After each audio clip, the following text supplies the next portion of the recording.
also can't advance this. And Maddie, you'll have to advance slides for me as well. So I'll kick things off now. We are recording this, so this will be something that we can share both the recording of as well as just the slides on our website in case that's of interest to you or anyone you know who wasn't able to attend today. So MassCEC, we are the grant maker behind these grant programs that we're going to talk about.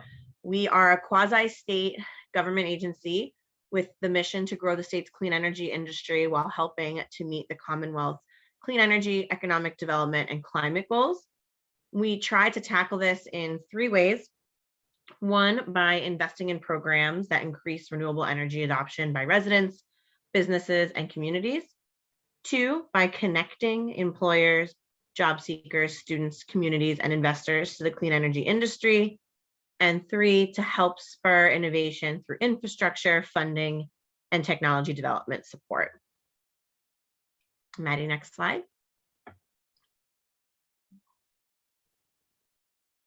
So this slide here outlines all of MassCEC's funding opportunities for startups and early stage researchers like yourselves who have joined us today. So you can see the Catalyst box is highlighted in red, and that includes the Catalyst program as well as the Diversity and Clean Tech Early Stage, or DICE's program, which runs in parallel to Catalyst, both of which we will talk about today.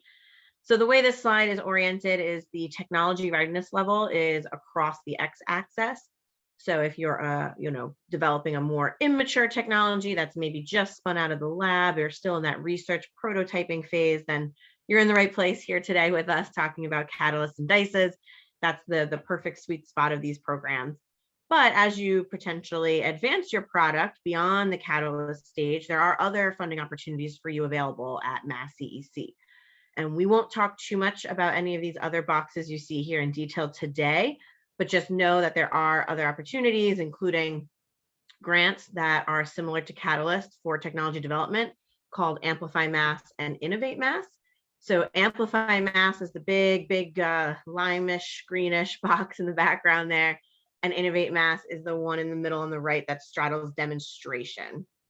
We also have 2 investment programs that are listed here. I think they've actually rolled up to be the single program now, but basically they span everything from the seed investment stage, which is typically around prototype, all the way through pre-commercialization activities, TRL 8-9. And last but not least, we have our internship program. So that program is not focused on technology. It's more focused on supporting interns and the workforce generally. So basically MassCEC will fund and pay for interns at your clean energy company. So you're welcome to, of course, supplement what we offer as part of our program, but we will support an intern at your company for a college intern for a semester. So definitely look into that. It's a very popular program, and we run them basically in concert with different semesters for school. So there's a fall session, there's a spring session, a summer session. You can check out our website. Go ahead, Maddie, you can click the next one. Oh, perfect. And I'll turn over to Priya to talk about MassVentures. Awesome. Thanks, Leslie. So I will give you a quick intro on MassVentures. We are the Commonwealth's strategic venture capital team. We've been around for 43 years now. And what we do is we fund and we foster early stage deep tech to fuel economic growth across the Commonwealth. We are very intentional in supporting founders who have diverse backgrounds, also from diverse geographies across the state. We offer different kinds of support. Let me just touch upon a few of them. From a capital standpoint, we provide investment and support for Massachusetts-based startups at the seed stage. We also provide a revenue-based financing loan program for early stage tech companies based in Massachusetts. From a grant standpoint, we provide 3 major grants. One is START, which is SBIR Targeted Technologies program, and this helps Mass-based deep tech companies that have received SBIR or STTR phase 2 funding to convert their research into businesses and jobs in the Commonwealth. You can get either 100,000 for stage 1, 200,000 for stage 2, or 500,000 for stage 3. of this grant program. So it's a very good program. We administer Catalyst from MassCEC. That's going to be the crux of my talk, so more about it later. And we also provide Acorn, which is very small $15,000 grants to help demonstrate viability of a tech developed at Massachusetts.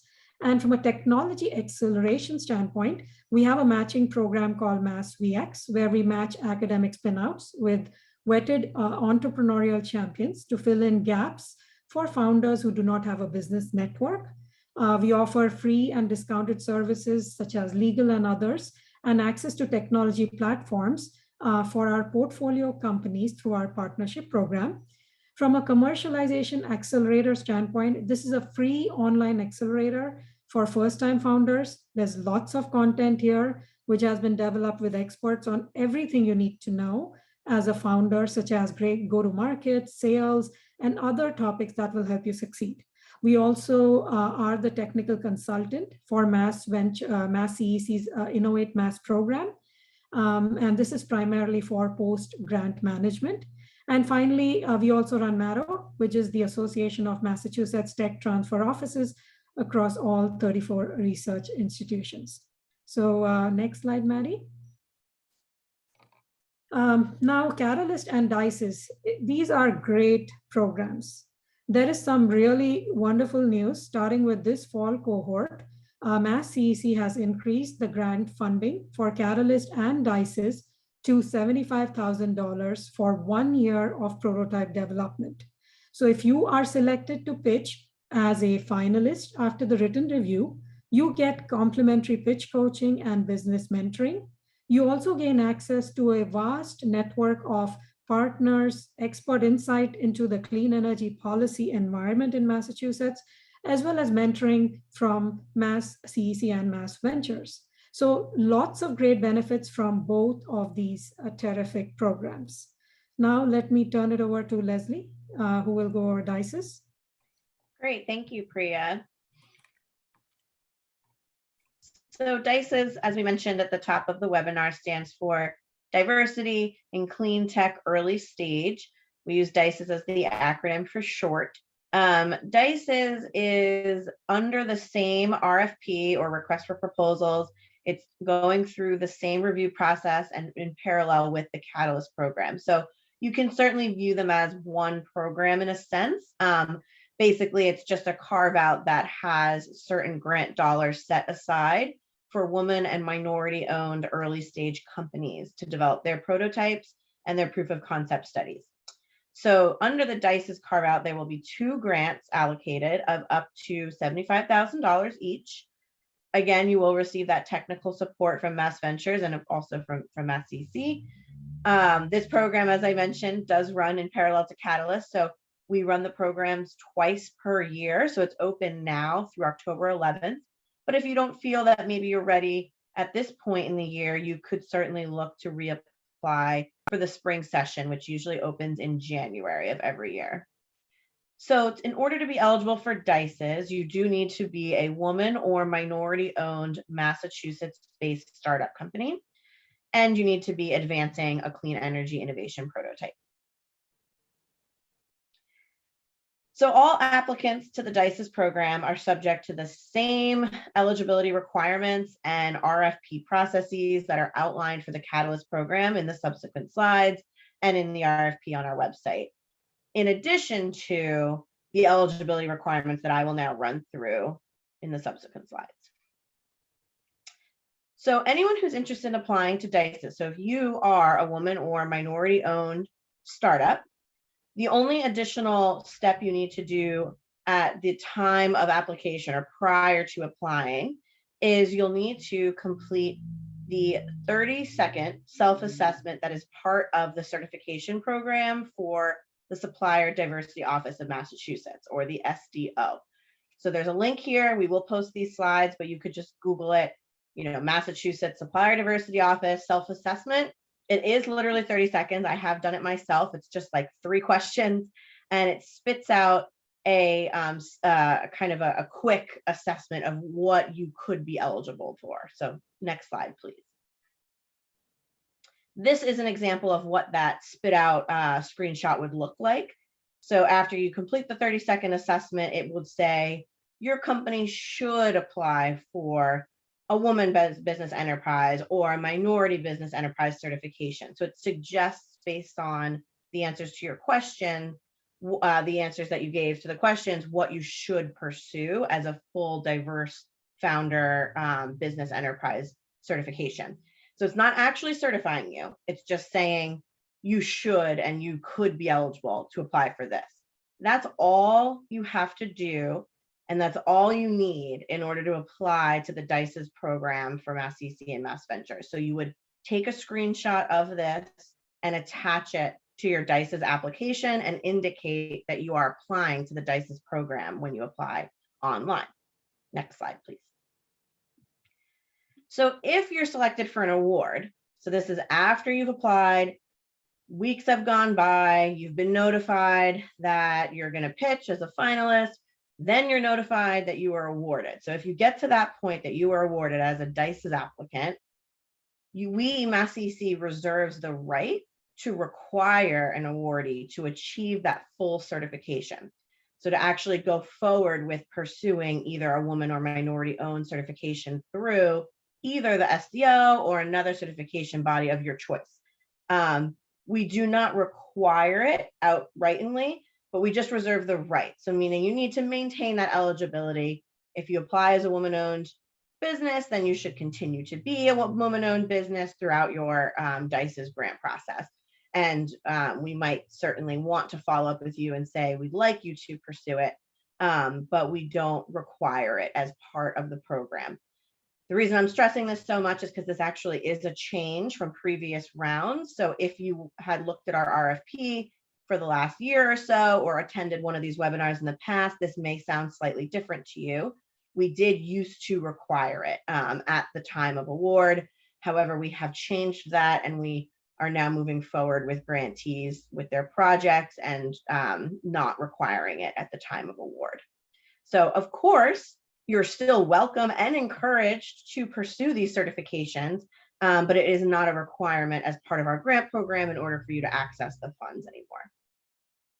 Next slide. Great. All right, I will turn it over to Priya to talk more about the Catalyst program. And as I mentioned at the top of the DICE's part, everything that Priya talks about for Catalyst is also true for DICE's. The only difference is the applicant type eligibility that I just went through in some detail. So everything else for Catalyst is still true for DICE's. Go ahead, Priya. Thank you. Great. Thanks, Leslie. So what is the Catalyst program? Under the Catalyst program, we provide up to 7 grants of up to $75,000 per grantee, along with technical support from MassVentures to Massachusetts-based early stage companies and nonprofit research institutions that are looking to demonstrate initial prototypes and perform proof of concept studies of their clean energy technologies. Students are more than welcome to apply with the principal investigator if they are working on clean energy innovation projects. We run this program twice a year in spring and fall, as Leslie mentioned. So if the timing is not good for you right now, consider waiting until the spring to apply. Our current round for fall 2022 is open, and we are accepting proposals through midnight of October 11th. Next slide, please. Now, application requirements. Let's talk a little bit about that. For the application, we ask that you provide the following information: an overview of the technology and why is it important. Clean energy impact. This has to be included for all applications. By clean energy impact, we need to have detail and clarity demonstrated in your proposal on greenhouse gas avoidance from cost declines, any efficiency improvements you are able to demonstrate, etc. We will need insight on the commercialization potential and clearly explain to us your proposed business model. We need you to provide details about what you plan to do with the grant funding. The project should be very carefully selected, and we will talk more about that in a little bit. We expect a project budget summary showing how you plan to allocate your $75,000 budget. And finally, provide us information on your team so we understand the technical and the business composition of your team. All of these items are included in the templates that we have provided for the online application. So please read through it and follow it carefully. Next slide, please. So what are we looking for? We want you to tell us a good story. A proposal with a high likelihood of success would have the following attributes. For technical merit, the technology should be promising. It should be new and disruptive. We're not looking for new ways to repurpose existing technologies. Rather, we're looking for novel technologies or solutions that you have developed. From a commercialization perspective, show us that you have a good value prop and that your target market is large or growing. You know who your customer is, you know what they want, and you can deliver it. For those with a smaller market, we encourage applicants who are confident that they can address the needs of that targeted market.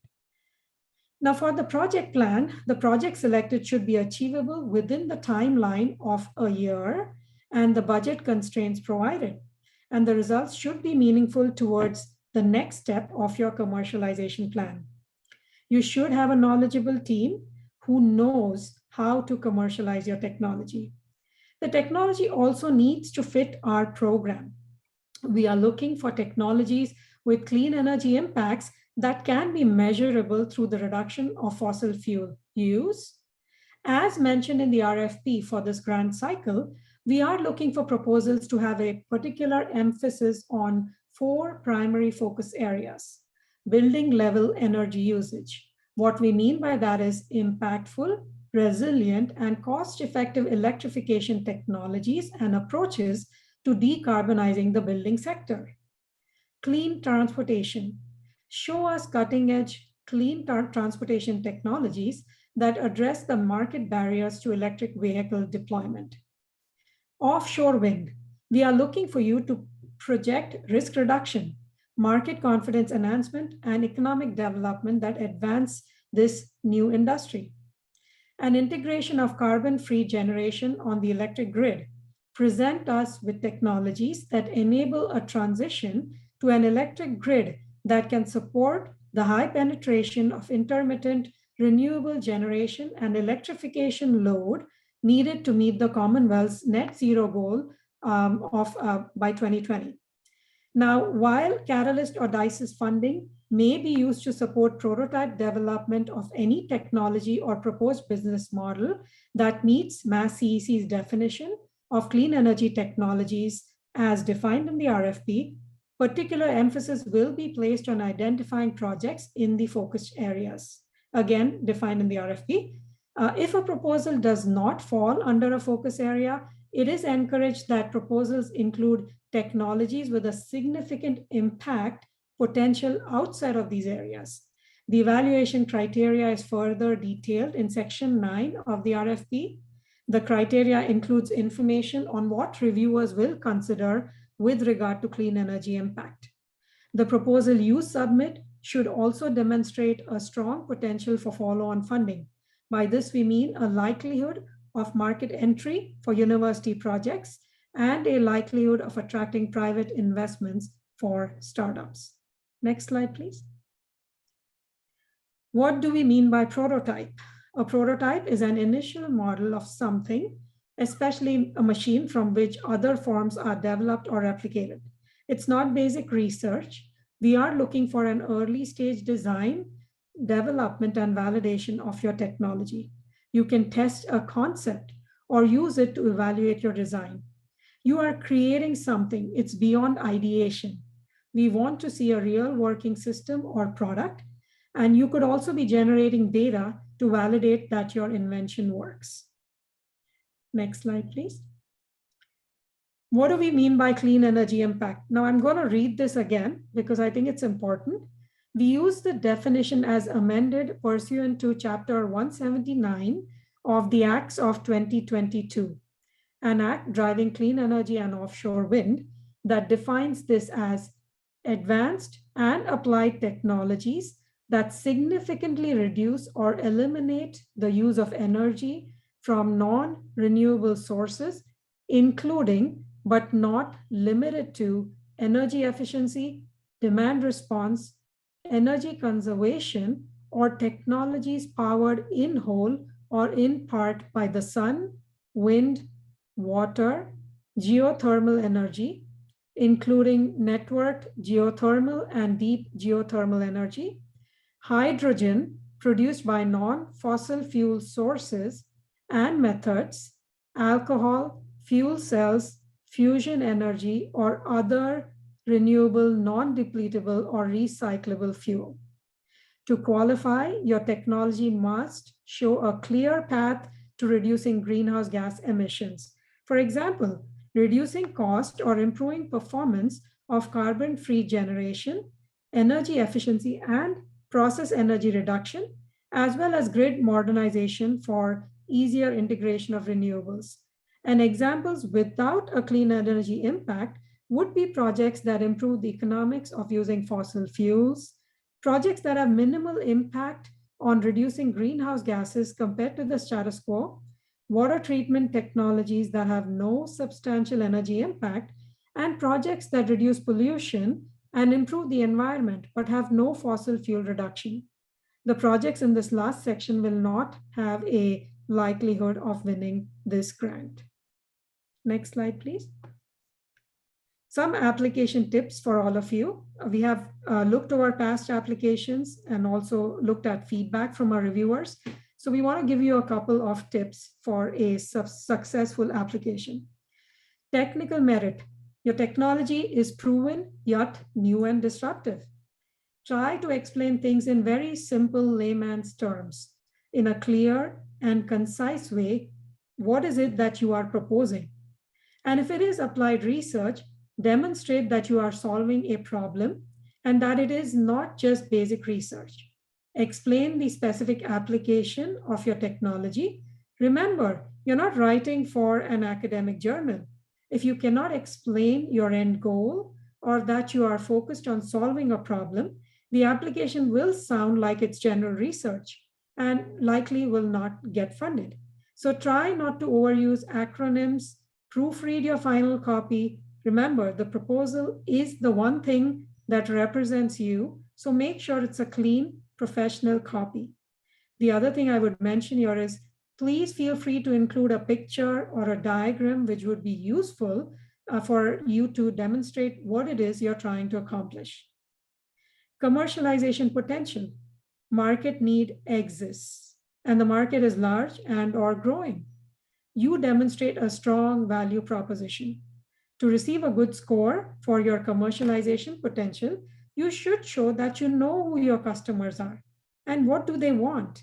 You know and list who your target market is and who your competitors are.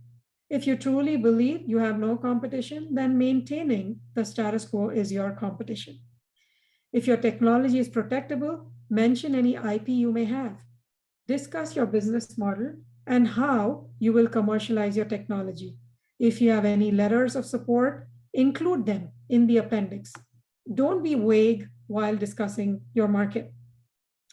You need to have a strong project plan, one that is achievable within the timeline and the budget, and the project completion is likely to attract follow-on funding. A strong project plan is one that is meaningful and will contribute to commercialization. Something should happen once your project is completed, such as finding more funding, lining up a potential partner, or securing customers. So you may want to work backwards. What are investors and customers asking for, and how can you give it to them? Your project should demonstrate what they are asking for. You should avoid using general milestones without measurable items. Pick a plan that will work, again, within the budget and time frame of a year. Be realistic. Knowledgeable team members, we want to see that the team has a clear understanding on the steps needed for commercialization. We are looking for business experience as well as technical experience. It is very rare that one person has all the knowledge needed for commercialization. So tell us who will be contributing what among the team members and also about their background. If you are working alone, include any advisors or mentors that you may have. Attach their resumes, tell us about their backgrounds and their relative experience. If you have connections in your market, mention those too. Next slide, please. Some quick facts. In order to apply, you must be either a principal investigator at a Massachusetts nonprofit research institution, or you are a Massachusetts-based early-stage clean energy company with no more than 1 million in combined financing, grant funding, and revenues within the past 5 years, and have 4 or fewer full-time equivalent employees. Massachusetts-based companies are companies which currently have and maintain a majority of the following in Massachusetts: company headquarters, primary executives located here, primary research and development operations, primary manufacturing operations, primary sales and marketing offices. So if you have a question about having enough of your company in the state, contact us and we can discuss. Student teams with a faculty member or researcher who will act as the PI and be responsible for the management of the grant and the institution's reporting requirements are also eligible to apply. We will give up to 7 Clean Tech Awards, and each award will be up to $75,000.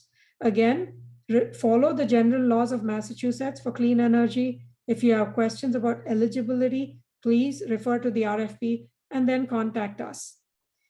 And finally, the duration of the clean tech project should be a maximum of 1 year.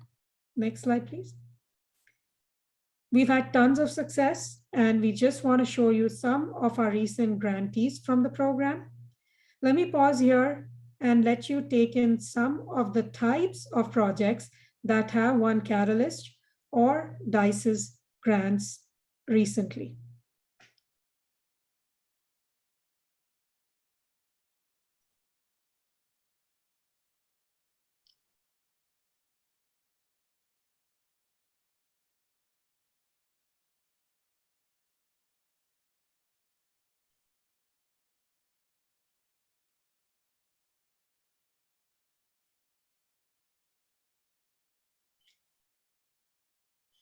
Okay, maybe we can go to the next slide, Maddie.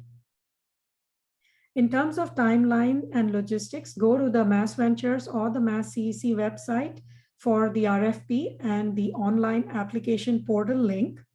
In order to keep the program as fair as possible, we will collect all questions by September 20th and post all the responses by September 26th. So please check our website again on that date. The due date for applications, as I mentioned, is October 11th by midnight. From there, the applications will be reviewed by our committee and sent out to external reviewers. Finalists who will be invited to pitch will be notified on November 10th. We will be providing pitch coaching sessions from then on, leading up to a few days before pitch days. The finalists will do their pitch presentations to a panel of judges during the week of December 14th, and winners will be notified of their award status in January 2023. If you are not selected, we will provide you written feedback. As I close, if you have any questions, please reach out. We are happy to clarify any part of the program. The clearer you are with what we want, the stronger your proposal will be.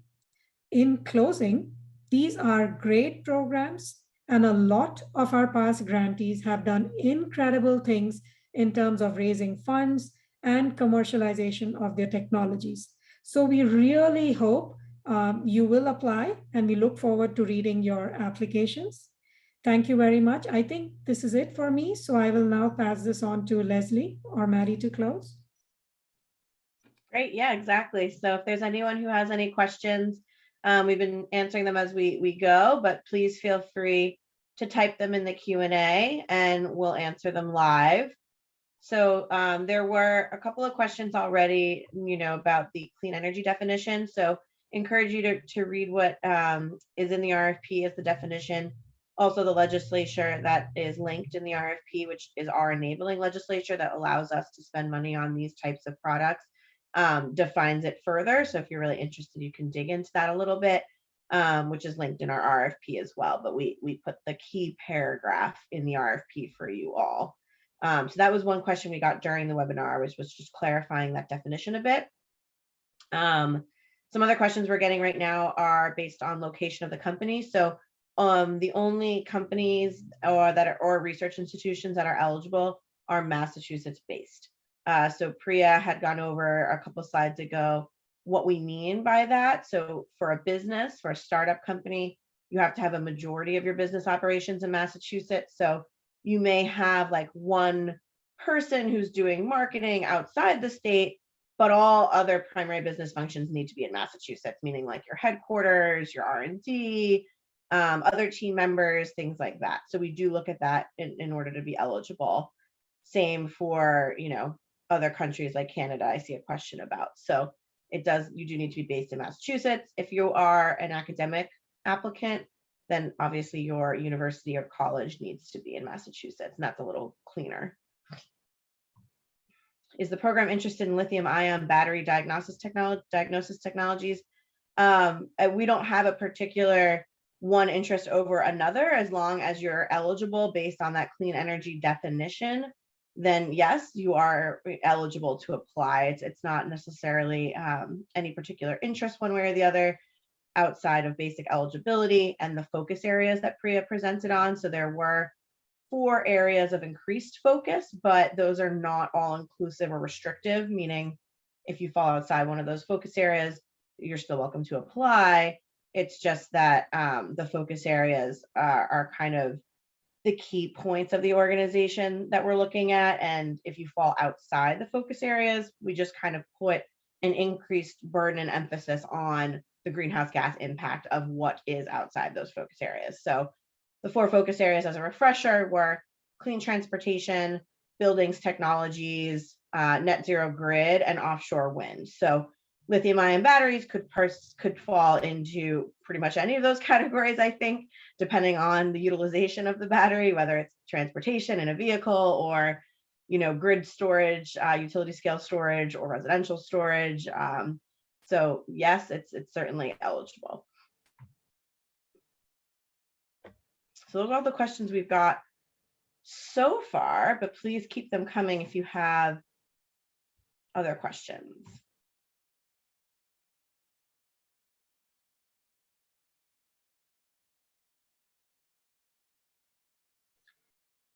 And if not, we do have on MassCEC's website a list of commonly asked questions that we've received in the past. So being that you're all here, if you have any questions, you're welcome to check out the FAQs on our website. They might make you think of things you hadn't thought about or answer some questions you have laying latent in your brain there. Someone's asking if they can apply to both catalysts or DICEs. So no, you do need to pick one, but there is no, what's the word? Like punishment for picking one over the other, I guess, or disadvantage, I guess would be a better word, disadvantage. So if you decide that you are eligible for DICEs, I would encourage you to apply to DICEs. It is a carve out. Carve outs are not meant to put anyone at a disadvantage.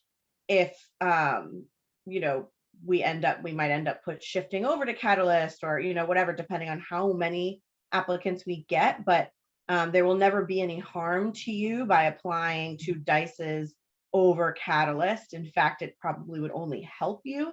Usually so far, the applicant volume has been smaller in the DICEs carve out, and those that participate in DICEs are put at an advantage, not a disadvantage. That is the spirit of the program, but we will, of course, look across the programs as a whole when we're considering proposals as well.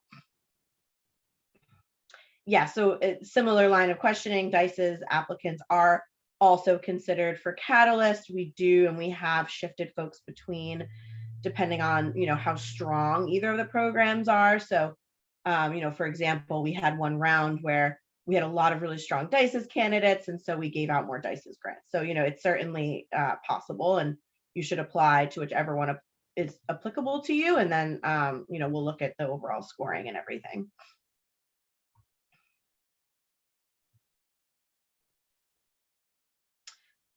So if the business is partially women-owned, does that qualify?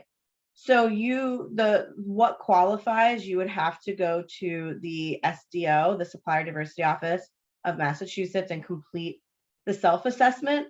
And the self-assessment has a series of questions along this line of thinking, like the ownership structure and 50% or more, I think is how they look at it. But you'll want to go through the self-assessment, see what it spits out. And if it spits out that you are encouraged to go forward with a woman-owned business enterprise, then for all purposes of our program for DICEs, you would be considered eligible for DICEs.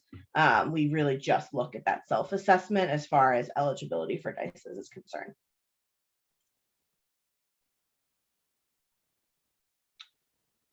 Does full-time female faculty be eligible for DICEs? So academics are not eligible for DICEs. DICEs is only for companies, so businesses that are owned. That's why it's a minority or woman-owned business enterprise certification. So academics don't fall in that category, unfortunately, unless, of course, you have a business but you'd have to apply with that business. You couldn't apply as a PI.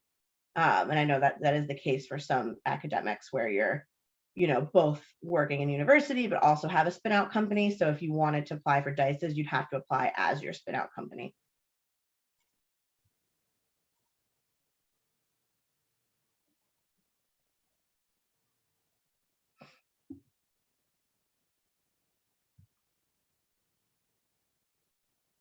I don't see any other open questions at the moment. So give it another minute in case someone's typing one up. And if you don't think of them now, you're always welcome to email companycatalyst@masscec.com. Or, if you forget that email, it's on our website, it's in the RFP. Feel free to reach out with a written question. Also, we will summarize the questions we've received here today and post those to our website as well, so everybody has the chance to see them. This recording will be posted, and so will the slides. So if you have colleagues who might not have been able to attend today, feel free to let them know that, and they can check our website for the slides and the recording. Okay. Well, I don't see any other questions, so why don't we go ahead and wrap up, and thank you everyone for attending, and we appreciate your interest in the programs, and good luck if you decide to apply. Thank you. Thank you.